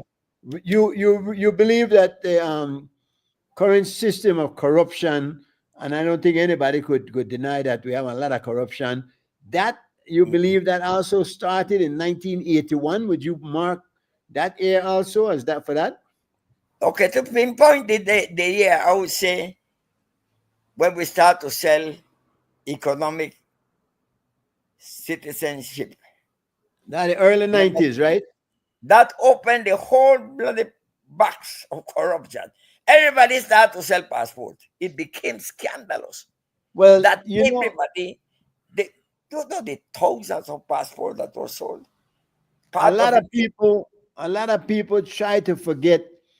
But I can remember in the early 90s when Philip Golson in government, but still already getting blind. He was already legally blind and yeah. signed a whole lot of passports. Do you recall that incident? Yes, but I think he did it in good faith as a minister. They were brought to him, they were explained, and there are some very confidential people with them that they said, Minister, we want you as part of the economic citizen program. Well, Minister, my PS recommend. So he signed them. But I don't think that gentleman had any inkling of selling passports or condoning a corruption. To me, I don't think so. That fellow, in my opinion, was a bit too, what you would say, too frank, Uh, too humble to engage in such a thing. So I never did touch that corruption there. let me finish this comment to this guy Mehmet, that the composition does not diminish the present reality that these various ethnic groups often face the challenge of navigating their roles within the established. Why you take it off so quick, man? All right, within The the right. all right, there it is. Within the these no established power dynamics, the expectation for these individuals to know their place and adapt accordingly within the political framework raises critical questions about inclusivity and representation. Furthermore, it is imperative. He goes on. I don't know what, but you get the gist of what he say. He thinks that Yes. there was a move towards giving more advantage, if you will, to people of certain ethnic groups. Well, what I see is this. Um, Alongside corruption, there's a big factor that took place named negligence, tolerance. Let's take our laws. I was also a minister of prisons, correctional schools like Listowel, and other areas, and local government. The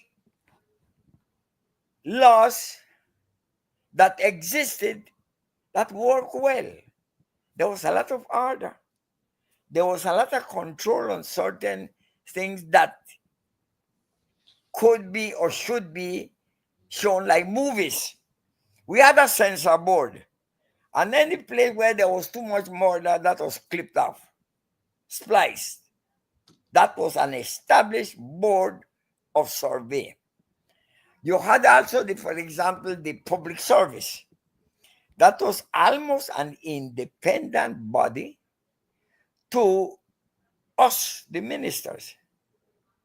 They were protected by law as an institution of governance with strong regulations. Now, today, I don't know what is the state of the public service, but this is, for example, one Chinese man come with $400,000 in my pocket and he buy over the hilltop public servant office. And it went like that. It went like that. It came from Coruscant. He went to the mayor of Belmopan. He offered to buy that beautiful piece of property near Hilltop in Belmopan, where the public officers had their office. And it went like that. What happened there? How did the public service get so weak that allowed that their offices be taken away with purchase with money, and then they were given a piece of savannah somewhere to the back there? No, this would never have happened in those days. This would Do have been you something.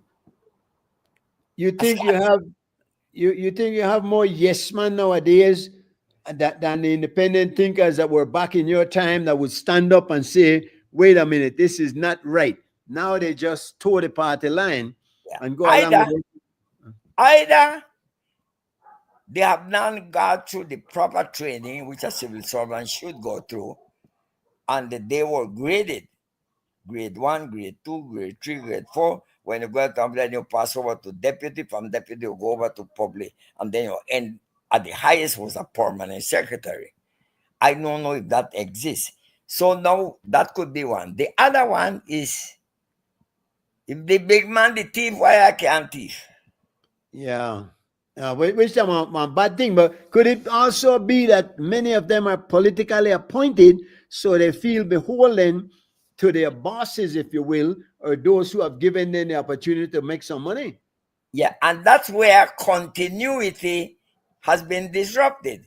Because for a government, like a business, to survive, you can't give it to Peter this year, Paul the other year, and then it won't work. You have to have and that's where the public service in those days, they were well trained to pass on the mantle to the people underwriting them. I don't know who underwrites a CEO. If there should be. In my days, for example, I had Vice Smith as my PS. I had Douglas Barrow, DK Barrow as the second, and one boy Castillo as the third. So those three men were being prepared for when Vice Smith retired, DK Barrow would take over, or Castillo. And all the ministries had what we call a component of people that were ready at any moment to substitute for another one. I don't know what happened. No, I haven't been there. Don Hector, have you ever been approached? Have you been called by the current PUP government for advice? Have you been consulted on things, or maybe asked to come in and help out in any area? Because I'll tell you, I've been speaking to you for the last 2 hours, and if Joe Biden was as lucid as you are, he would have been reelected. Yeah, That's a good one. no, but certainly you make sense. You can be understood. You obviously got your wits about you still. It's a shame that they would just put you out the pasture and not try to lean upon your experience. Judge Price told me that, He said, Judge Price says, a minister. He said, you know what? Know what it is? He said, when they don't need you, he said, they throw you in a pasture. That he had got a letter from somebody telling him to get off the politics. And he took it a bit to heart, and he said, Minister, do you know when you get old, then throw you in a pasture? Yeah.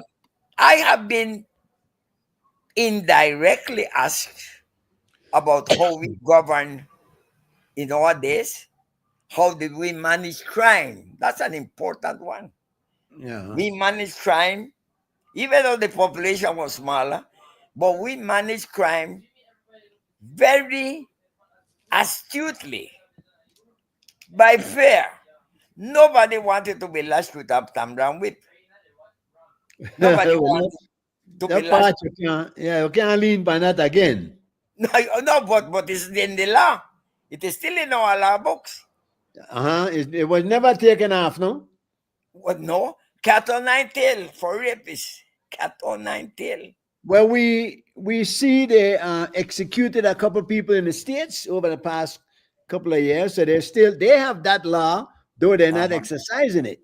Yeah, Um, we have the law for gallows too for the um for the hanging is still in there, and the speaking of that, constitution conforms it too. they're getting ready to move Chester, or they have moved him. I believe it has Mhm. moved on. What is your opinion? Or did you like him as a commissioner? You think he did a good job? Should they have kept him there? I like Chester, but I would have liked Chester to have this to have the stature of a man like Commissioner Adolphus. You mean the In other words, humility? The yes, humility, but strong, strong, right? no You- vacillity. In other No, words, yeah. No, I'm not talking about something soft. I'm talking about just, yeah, I think he did a good work. He did a good work, yeah. but I agree. still, there is plenty more to do. For example, my policy would be no to crime, not reduce crime. Because you're accepting that crime has to be done. No to crime, zero tolerance on everything that breaks the law. And I think that that is something that tells the people, I know I run joke with you, so The you better problem follow is, the law. the But problem right is now, though. there's a bit too much of a leniency to a certain extent that people But take it as a right. it's I more have than the right to do this. I have the right to do this because there's no stoppage. There's no prohibition with force. but Don Hector, the Uh, very law is what protects them because the lawyers get in there and interpret it their way and uh-huh. get them off on some basic technicalities. Well, That one tough. I'll tell you what I heard tonight. That some lawyers are objecting to some magistrate because they bring it from abroad. What does that spell? You that my friend, are they your friend? Yeah, But when a yeah. magistrate or a judge come from above, like what we used to have in our days, we had Judge Innes Delisle, we had uh, Judge Crane, we had them doing their own joke. They're not familiar with the local people. You said it. Yeah, yeah. Yeah. Tell me when you hear something. 'Cause we're fast to run out of time. But we get in a few things. We had spoken about Mai earlier, the guy that you said you like from Orange Walk with Yes. the cane. A Apparently now good the cane minister. farmers are objecting because they moved him from that ministry. What do you think about that? Well, I am not too familiar with up that area of the north, but I believe that the prime minister acted upon advice, perhaps to relieve him, because that's a tough cookie, you know. That's a Mhm. tough cookie that it needs the person that has the final word to decide to accept or not to accept what they want to dictate. Mai was being accused of being a cane farmer, and so he was biased towards cane farmers, which is not necessarily true. If I am fighting for cane farmers and I am a cane farmer, it doesn't mean nothing. But so I heard that little rumor that they said that Mai was too friendly with cane farmers. Well, Shijat Price would have never allow such a statement to accuse his minister. But on the other hand, I think that is a tough issue before the country. It's a crisis. It's a national crisis as I see it. 5,000 cane farmers and the rest of the country will depend on sugar and depend on or whatever. So I believe that in this case, I believe that it takes the big boss to handle. The big boss is the only one who could say Okay, AR, you know what to call it? We invite one next company for come and take you over. I mean, it needs. I don't. I know said that will be the judgment, but it needs a stronger voice, and the only stronger voice there is the prime minister. That's how I see it because it has reached an impasse that is dangerous. Will You there be a crop? Nobody is certain. But you don't find that every year they have a problem, one problem or the other, and there's something always happening in the cane industry, a very vital industry. Exactly, because I believe that there should be some regulations put on all companies that come here, including the one where they rake up the liquid Cayo or Rosario, whatever.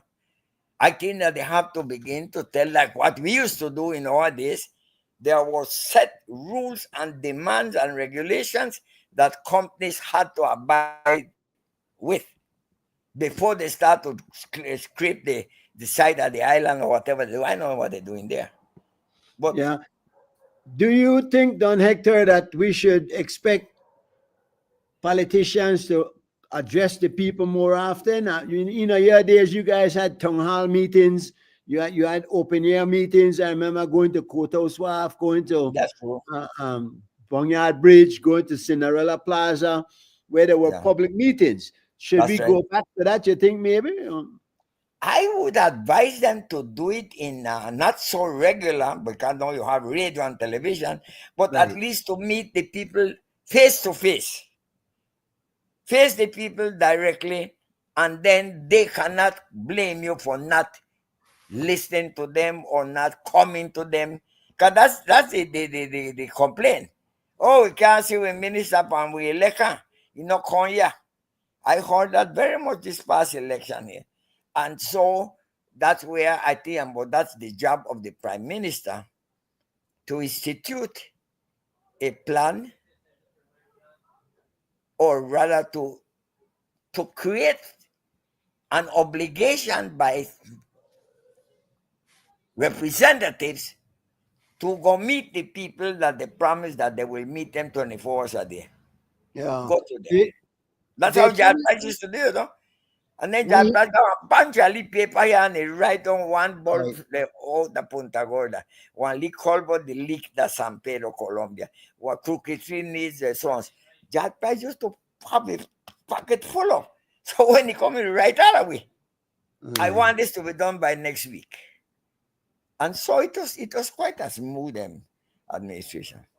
Tell Well, me, Mike, anytime you want afterwards, you can call me if you want next week. I am free to continue I and appreciate we'll do this again, man. But listen, make a list. we hear nowadays that it takes money to win an election, and a lot of money that is spent on the elections. Do you think maybe we've gone too far towards almost buying the election, as opposed to convincing people that the candidate is the right one for them? Well, listen, there is a law named People's Electoral Law. And when you see page 36, 37, and 38, if that law is applied, 80% of our members present will not be sworn in as members Yeah, because they have yeah. So, violated it. Oh, bribery is one of the biggest sin in Belize. The book is there, clear. I have it here with me. And I always quote them in Facebook page. I said, listen, this tells you not nothing over 25 cents in our time should be yeah, given to a voter. Nothing over 25 cents.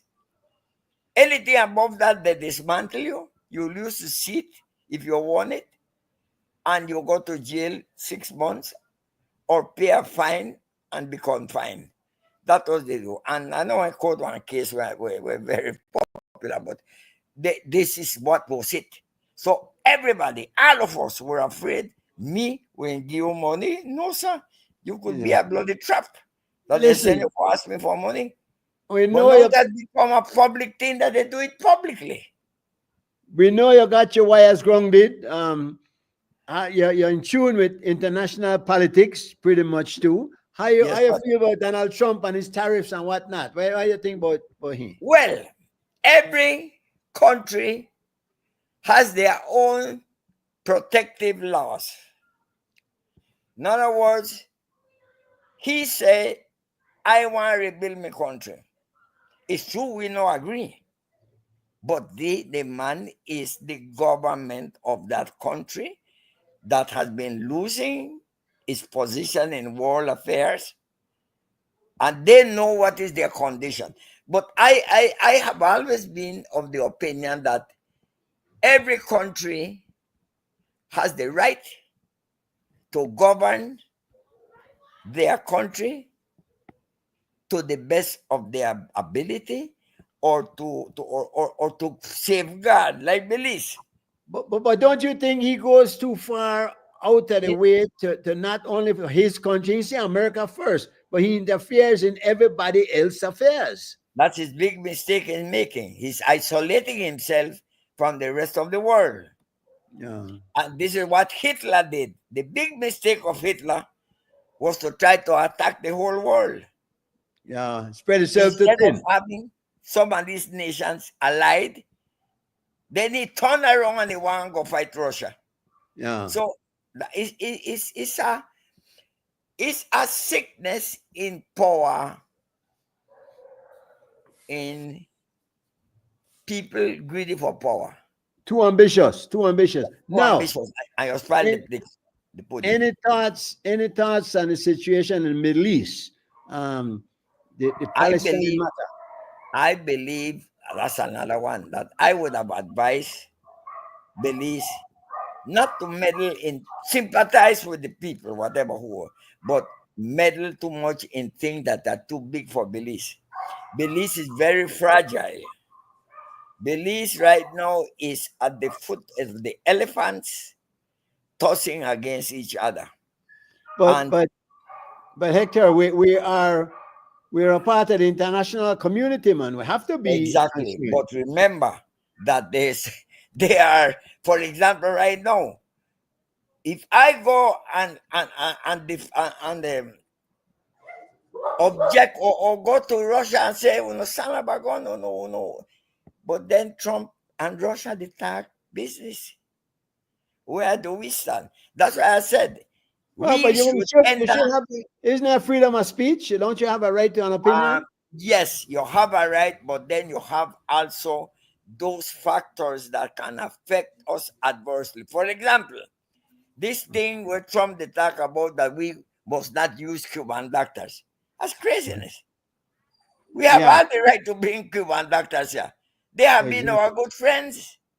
They stood by us in the worst of times. I think we Why should would stand strong he on that. interfere Yeah. in that? So, Now, where and that you? Uh, then go on. Hector, were you born in Cayo? San Ignacio, 1 mile from San Ignacio. How come you never lost your accent, though? Well, well, my language was Spanish.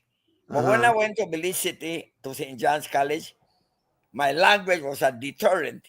But I began to Oh, well, that was your first language was Spanish. Yeah. Spanish, yes. But then from there, the first year in college, I came out first in English.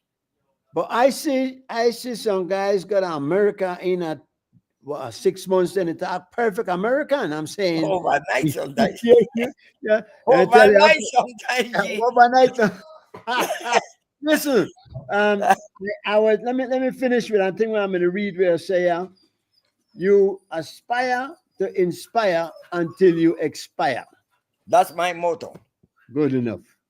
Don Hector, I want to say thank you very much, Senor. Thank It's you, been Chief. a pleasure. I Make, appreciate being with you. That make long it, ago we should have got together to bring this thing, man. bring it out. No Make put make we nothing underneath the carpet. yeah, man. Let's So people are getting it as it is. This is not me inventing. I uh, worked this, I dreamt this, I live lived this. this, Uh, and I retire still thinking about what Belize needs to be to enforce peace and love. That's what the U-Bad came with. Peace Yeah, man. and love. And that covers the whole thing. Let's do Okay, it Dean again. Michael, good Thank night you, and Don. thank you so much. Respect every time. Yeah, man. We'll All meet right, again. man. See why? Okay. We out of here. We good. Reid Okay. with a Creole, but we no normal. With a coffee and we royal. I am a royal coffee. My style sticky like taffy. They could have holla say me ugly, but a loon pretty girl stay to chase me. Royal coffee and my style sticky like taffy. How could you call me ugly when a loon pretty girl stay to chase me? Minor, tell you things you make you catch feelings. Your mere existence, you want left to examine. Ebenezer me gone, me know for squeeze dumpling. Believe woman, sweet like stew pumpkin. See me, but you don't know me. Confident, say that me bossy. Inquisitive, you call me nosy. Defend me rights, holler at me chancy. Me know this show no mercy, we don't take no back chat from nobody. You don't have feel like me, but you must respect me. Tell this more. I am a royal coffee. My style sticky like taffy. They could have holla say me ugly, but a lone pretty girl stay to chase me. Me cool and deadly. Machine gun Kelly. Machiavelli. Stay ready like Freddy. We have woman plenty. Woman the city, woman the country. You coulda act like you don't want believe me. Ask Dwight, that me Bali. I am a royal coffee. My style sticky like taffy. You coulda holla say me ugly, but a lone pretty girl stay to chase me. Royal coffee, and my style sticky like taffy. How could you call me ugly when a lone pretty girl stay to chase me? Lot of sexy woman come out of the valley. Me like the way the body move when they party. And a piece white and Alta Leslie. And the one name Gilda Courtney. Dano Jam. Easy squeeze make no riot. So they make noise easy. See why alongside Wavy and my boy YG. Me don't need no gimme for to make the lyrics popular. Me don't need no fire pan, no stick. Make it ball like a wig. Gonna jump up in the air. Some boy beware. We fling bout lyrics like fear. Me don't need no gimme for to make the lyrics popular. Me don't need no fire pan, no stick. Make it ball like a wig. Gonna jump up in the air. Some boy beware. We fling bout lyrics like fear. Music down now it's gone. And toys, some boy me telling us you no must realize whole globe done change. Watch me like the words out of my mouth is strange. Some your lyrics that I forget rearrange. You don't be money get better, hotter than pepper when you sing. Why you have to this song so bitter? You get opportunity with that responsibility to achieve reality. Me don't need no gimme to make the lyrics popular. Me don't need no fire pan, no stick. Make it ball like a wig. Jump up in the air, some boy beware. We fling bout lyrics like fear. We don't need no gimmick for to make the lyrics public. We don't need no fire pan, no stick. Make it burn like a way. Gonna jump up in the air, some boy beware. We fling bout lyrics like fear. Violence prevention, that with a mention. Why you have to spit with so much bad intention? So I'm gonna say it, socially be. What's the seed far close to the cheese? You know, say retire that is negativity. Plus, you stay the complete. Even though you have dollars, they fall like rain. Still want drive in another man lane. No shit. They don't need no give.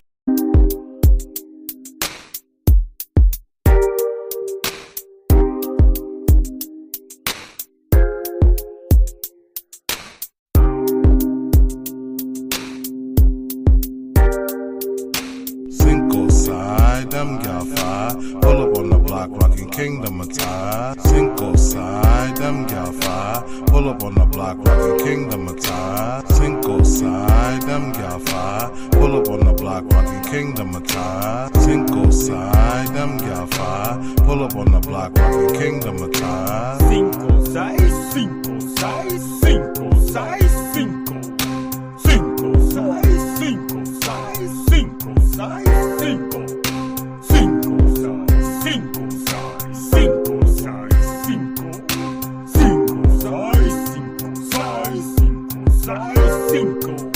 Cinco side, them gal fire, pull up on the block, rocking Kingdom attire. Cinco side, them gal fire. Pull up on the block, rocking Kingdom attire. Cinco side, them gal fire. Pull up on the block, rocking Kingdom attire. Cinco side, them gal fire. Pull up on the block, rocking Kingdom attire. Most jelly, jam no shake like that. And most lava because fire no hot like that. Body organic, that gym squat that. 0% fat, woman. Straight savage, thicker than a sticker from out of my fridge. The way she have the thing, they swing like big bridge. Me have to tiptoe fi gain leverage. Cinco side, them gal fire. Pull up on the block, rocking Kingdom attire. Cinco side, them gal fire. Pull up on the block, rocking Kingdom attire. Cinco side, them gal fire. Pull up on the block, rocking Kingdom attire. Cinco side, them gal fire. Pull up on the block, rocking Kingdom attire. Cinco size, cinco size, cinco size, cinco. Cinco size, cinco size, cinco size, cinco. Cinco size, cinco size, cinco size, cinco. Cinco size, cinco size, cinco size, cinco. 5 and then 6. Girl, flex, time fi have. Make we just chill on Netflix. Now make the outside nice, create no conflict. Hating pan, we loving relationship. We have to stay wide from the toxic drip. Plus your grip, have me the pop off like a rocket. You and me wifey and me side chick. Read the pamphlet, read the pamphlet.